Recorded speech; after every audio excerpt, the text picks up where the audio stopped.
Hey guys, welcome back to Bobcat Corner Live. I'm starting this a little bit early, even though I scheduled this for 8 o'clock p.m. at night. Uh, I'm back. This is Stephen Vitt reporting again. And what just went final was a game between the Ohio Bobcats and the Akron Zips to start Mid American Conference play for the Ohio Bobcats in Week 5, September 28th, 2024. Now, now to start, guys, uh, going in, this was a game that the Ohio Bobcats absolutely needed.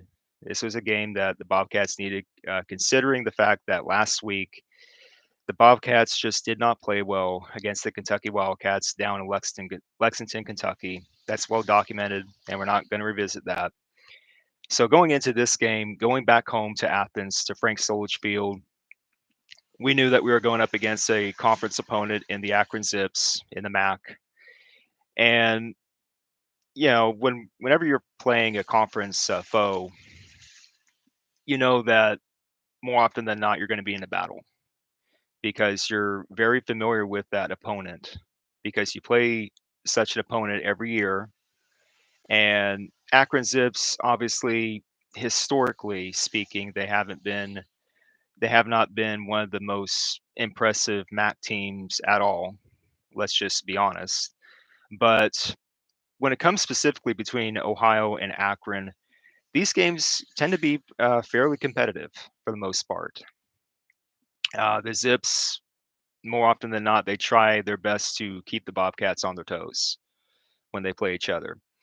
So, yeah, this was a game that I had predicted way back when in a previous episode of Bobcat Corner that this was a game that I felt confident that we were going to win. And as the end results will show, that's exactly what happened. The Ohio Bobcats pulled out a win, 30-10, in front of their home crowd. That was good to see. So, but let's just get into the game here.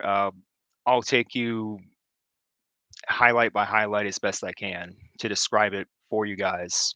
Now, Akron scored the first points of the game. They got out to an early 3-0 lead. They kicked a field goal early in the first quarter, and even that got me kind of nervous because we were coming off that game against Kentucky where we were just like blown out, and we had to have like positive momentum coming back our way starting in this game. As I mentioned, we have to start turning the corner in this game. So Akron felt kind of confident through one quarter of play here. They were moving the ball down well. They were on their end. They were getting stops, on their defense, and our offense was just slow to start the game. Our offense was pretty slow. Uh, but what I can say is that the Bobcats were committed to the run. I do believe that we know our identity as a football team on offense. We know that we're supposed to run the football first, then open up for the pass later. I do think we know that at this point. But when it comes to just execution early on, it was back and forth, kind of shaky, kind of productive, kind of not, is that sort of thing. So yeah, Akron took an early 3-0 lead after one quarter, and we were trying to drive later on, and Gianni Spetic, I hope I'm saying his name right, our kicker, he missed the field goal attempt early. So again, that kind of made me nervous early on. I was like, uh-oh. Yeah, it was like that kind of game. But things did turn around for the better for the Bobcats, and that's always good. So the second quarter was when we started to really turn that corner, so to speak. Uh, we knew that we had to run the ball, and we gave it to Anthony Tyus III early and often. We gave it to him a lot in this game. I'll reveal player stats here in a minute. But in the second quarter, Anthony Tyus the third, he finally got us going on offense. He punched it in for a 4-yard touchdown run in the second quarter. So we went up 7-3 over the Zips. And then leading up to that, though, there was like a couple plays that defined that drive. Anthony Tyus earlier had a good 26-yard run. Then a little bit in the drive, Parker Navarro, he was playing this game this time. Parker Navarro was healthy enough to play in this game, thankfully. Parker, he had a 23-yard pass to Max Rodarte, a 23-yard pass, which really opened it up for us in the red zone, which led to Tyus's touchdown run. So, but also I noticed that throughout this game that for both teams, both the Bobcats and the Zips, we were both playing a battle of field position. This became a battle of field position throughout the game. There were times where both teams were just pinned deep inside their own territory. We were we were pinned deep inside our own 10-yard line, 5-yard line for a couple times, and we were having trouble getting out of it. Uh, Akron knew it on defense, and we knew it on offense when that stuff happened. So yeah, that was kind of concerning a little bit. But as I said, things got better as it progressed in this game. Um, we were just, I think it was just kind of nerves. Sometimes I think it was just kind of nerves. We were trying to like get our footing back from under us, and but once we did, we got going. That's what I noticed. So Akron did score a touchdown, unfortunately, soon after to make it what was it, 14. Yeah, the score was just, I don't know why I'm doing this. Let me check this. Yeah, it was like 10, 10-7. So we had to keep driving. I had a little bit of brain fog, excuse me. So we had to keep driving. It was like within the 2-minute warning before halftime. Now I'm remembering. And we could have just easily run out the clock to go to the second half. But as I alluded to last week with the game against Kentucky, it starts in here. It's mentality, guys. And I do think in some respect, the Bobcats understood it, understood what I was trying to talk about. It's a mentality. I mean, yeah, we could have just run out the clock and go to halftime down 10-7, but what was the point of that? If we have enough time on the clock, why can't we do something about it? And that's when we got to our hurry up offense, the 2-minute offense before halftime. It was a beautiful drive. I'm just going to be honest with you guys. That was a beautiful drive. We kicked it into high gear when we needed to within 2 minutes before the end of the first half. We kept running the ball. Parker Navarro had a good set of wheels. He was running all over the place, which is a good thing in this case. And yeah, we ended up getting another touchdown right before halftime to retake the lead 14-10. And yeah, it was just one of those things where, momentum shifts back and forth. I don't know how else to describe it. Parker Navarro passed the football to Coleman Owen. And I'm going to get to him too because really, I'm really becoming a fan of wide receiver Coleman Owen. It was a 23-yard touchdown pass for us to retake the lead. So what I will say though is that there were some penalties committed by the Bobcats, which I wish we did not do. Sometimes, our emotions got the best of us when it comes to penalties, committing penalties such as holding, illegal pass downfield, stuff like that. You know, but of course, holding is like one of the most typical penalties you could commit in a football game. Just ask any offensive lineman. So, yeah, I just wish we cut down the penalties a little bit, but that's just a nitpick of mine. That's not a big deal really right now. So yeah, we're going to halftime up 14-10, right? And you know, it was just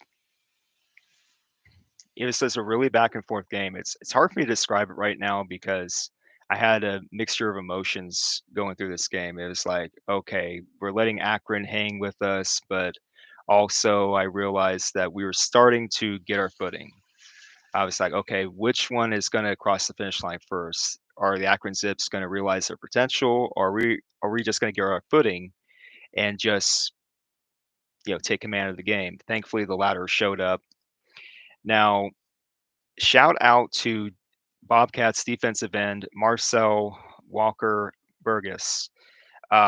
He came up with a huge play in the third quarter. Shout out to him. He's a graduate student. He had a great game, in my opinion. He broke free deep in Akron territory, and he scored a huge tackle in their end zone to score a 2-point safety for the Ohio Bobcats. So we went up 16-10 with that. He managed to get to the quarterback for Akron. Ben Finley took him down, and yeah, it was 16-10. And I think that was the point of the game where it just shifted momentum. It was really back and forth up to that point, but it shifted momentum really more in our favor once that happened. That got the home crowd fired up, and that was good. And now back to not so pleasant thing about this game that I wish was not happening was that we are still having issues taking care of the football. I noticed it with Parker Navarro. I've noticed it with Anthony Tice III. We were just fumbling the football. Uh, when you hang on to the football, you got to make sure that it's secure, and you got to make sure that no other player is like getting near you and taking you down and like trying to strip the football away from you. We got to do a better job protecting the football. That's all I'm going to say about that. But yeah, then we get to like early of the fourth quarter, 11:53 remaining in the fourth quarter, where Parker Navarro. Now sometimes I've been picking apart how he plays because he's a mobile quarterback, and sometimes when you're on the run as a mobile quarterback, you have a tendency to either fumble the football or you make the incorrect read when you're passing. But in this case, I do believe Parker Navarro was on point for the most part in this game. He did well enough to win the game for us. Um, because case in point, I'm going to mention this. It was a 75-yard touchdown pass to Coleman Owen. Let me see if I'm going to get that right. Yes, 75-yard touchdown pass from Parker Navarro to Coleman Owen early in the fourth quarter. That was huge. Another huge play for the Bobcats. Again, momentum. This was a game that just became a story about momentum, if I can just describe it that way for you guys. Once that 75-yard touchdown pass was thrown, again, it got the hometown crowd fired up. And that's kind of the way that you got to do it if you're a team like the Ohio Bobcats. So yeah, that was encouraging to see. We went up 23-10 at that point. And then I was like, yeah, I think we're going to pull away with this victory here. And that was just, it just gave me a sense of relief when I saw that. I was like, yeah, we're finally figuring some things out here. Uh, it's like what I was saying last week against Kentucky. Mental toughness, we got to have it, not just against the big guys like Kentucky, but also against your conference rivals like the Akron Zips. Got to have mental toughness.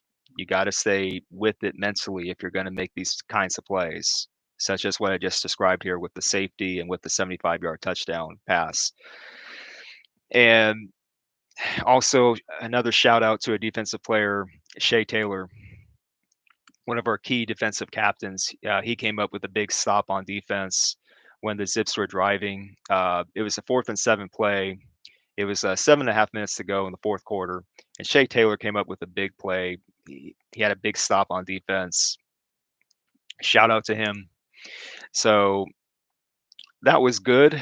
And then you go right from that to the very next play. Anthony Tice III fumbles the football, but it happens. Like I said, this was such a weird game, an ugly game in some respects. It's like you make a big play, and the very next play, it's like, what happened? Like I said, it's hard for me to describe this. It's like a mixture of emotions for this game. And then not long after that, when the Zips got the ball back after that fumble, shout out to another Bobcats defensive player, Austin Brawley. one of our defensive backs. Uh, he came up with a big interception to stop an Akron offensive drive. Just like back and forth, back and forth. It's like, when does it stop? That's why I say this game was ugly, because it's like, you want it to get good, you want it to get like all structured, you want it to have like in rhythm, but that just gets all ugly like that. Sometimes that's how football goes. So, yeah. And speaking of ugly, I'm just going to say it right now before I get to player stats for this game. It's like our pass defense, it needs a lot of work. I'm going to say it right now, and it's been an issue all season long so far. I think I've said it pretty much every time I've been up here for a live stream, a post game live stream for every game I've covered. It's like our pass defense continues to find ways to just not make certain plays. And I'm not just talking about missed tackles or stuff like that, but it's like spacing that they give opposing wide receivers. Unfortunately, it happened again here against Akron. Our pass defense, our secondary is kind of ugly right now. I'm not gonna lie to you guys, and that's what gave me kind of some concerns here in this game. It needs a lot of work, and it is going to be a work in progress. I've mentioned it before that we've lost like around 58 players in our past off season. I'm not going to use that as an excuse, but I'm just saying a fact. But yeah, our pass defense needs to really clamp down on these opposing wide receivers going forward. We have 7 games left to go after this, so our secondary, our pass defense has got to start clamping down on these kinds of plays. So that's just a note right there I got to make. But anyway, Parker Navarro, back to him. Uh, he sealed the deal. He basically sealed the deal for us in this game late in the fourth quarter. We were driving again, and within 1 minute to go, we were making like big plays going deep into Akron territory. And then Parker Navarro, he punched the football in for a 3-yard touchdown run. And that was it, 30-10. That's your final score. Ohio Bobcats defeat the Akron Zips. And let me just take you through that final drive here, if I may. I'm going through our last drive here. I'm going to give you guys the link to the box score after this so you guys can check it out for yourselves. I do want to mention that Ricky Hunt Jr. was used a little bit uh, in short yardage situations for this game, and that was good to see. I do believe that we should use Ricky Hunt a little bit more than we should. I mean, I love what Anthony Tice III is doing, but we have to start using Ricky Hunt a little bit more. That's just my opinion. But yeah, big part of this last drive here is that Parker Navarro, he had a big run for a 55-yard gain. That was amazing. It was a 3rd and 6 with 2.5 minutes to go. That was key. And there was like a 3rd down play that we needed to have. There's like a 3rd down play that we needed to have, and Ricky Hunt Jr. got us the yards that we needed right here. 3rd and 5. It was under 5 minutes to go in the game. It was on our own 20. We needed 5 yards, and Ricky Hunt Jr. He got us 6 yards. That was key. That's the kind of situation right there, guys, where you need someone like Ricky Hunt Jr. to pick up the slack, so to speak. You need guys like Ricky Hunt in situations like that. I mean, yeah, it's all well and good that you have Anthony Tice III doing what he does, and that's great. But you need to find a way to get Ricky Hunt Jr. involved so that you can have that presence of a 1-2 punch in the backfield. That's really the point that I've been making these last few weeks when it comes to our running game. So again, that was nice to see. And let's just go to it. Let's just go to the stats for some of our players here in this 30-10 victory for the Bobcats. Parker Navarro, he completed 12 of 18 passes for 204 yards and he had 2 touchdown passes. And on the ground, because Parker Navarro is a great running quarterback, um, he had 13 rushes for 113 yards, and he scored 1 touchdown on the run. I mean, it was a good job. It was a good typical game from someone like Parker Navarro, and that was good to see. And yeah, he got sacked twice, but big deal. It didn't come back to bite us, those sacks. So that was good. And like I said before, Anthony Tice III, he's been really showing me something ever since he started running the football for the Bobcats in this season. In this game right here, he had 30 rushes for 105 yards and no touchdowns, but he was effective. He did what he had to do. He was effective in this game. He broke out some good runs when he needed to. I'm just really thoroughly impressed by Anthony Tice III, and I hope he keeps producing for us. I hope he keeps getting his big yard gains. I mean, I really hope, because I think from what I've seen in Bobcats history, Anthony Tice III may be like one of the most talented running backs I've seen in a while, if I can be honest. But also, I'm glad that we're trying to use Ricky Hunt Jr. more, and I think we should. But also, shout out to Coleman Owen. As a wide receiver, he's quickly becoming one of my favorite wide receivers on the Bobcats team. Coleman Owen, he continues to put in the hard work, and I really appreciate that. Coleman Owen, shout out to you, man. Coleman, you had 6 receptions for 130 yards and 2 touchdown pass receptions. Good job, Coleman. And it's just good. It's good to see this. It's reassuring. It wasn't always pretty. I could tell you that much. It was not always pretty, but we got the job done. That's how you define a well played game for the most part. You may not always get the big breaks, but when you do, you capitalize on it. And I just want to segue that into saying this, guys. It's not just about mental toughness. It's about knowing that every play counts, every minute of the game counts, every moment in between plays counts. Your mental preparation counts, everything counts when you get into this. And you just got to put your minds to it, guys. Really, if any Bobcats players are listening to this, I don't know if they are. I have no idea. If they are, I just want to tell you guys that, you know, just put your minds to it. You got to have the mental toughness for this. You got to be mentally prepared for anything and everything that happens on the football field, such as what happened here. The Akron Zips, they were trying to fight through this, and they did what they could, but the Bobcats pulled away, because I have believed this, that the Bobcats are a better team, definitely a better team compared to the Akron Zips.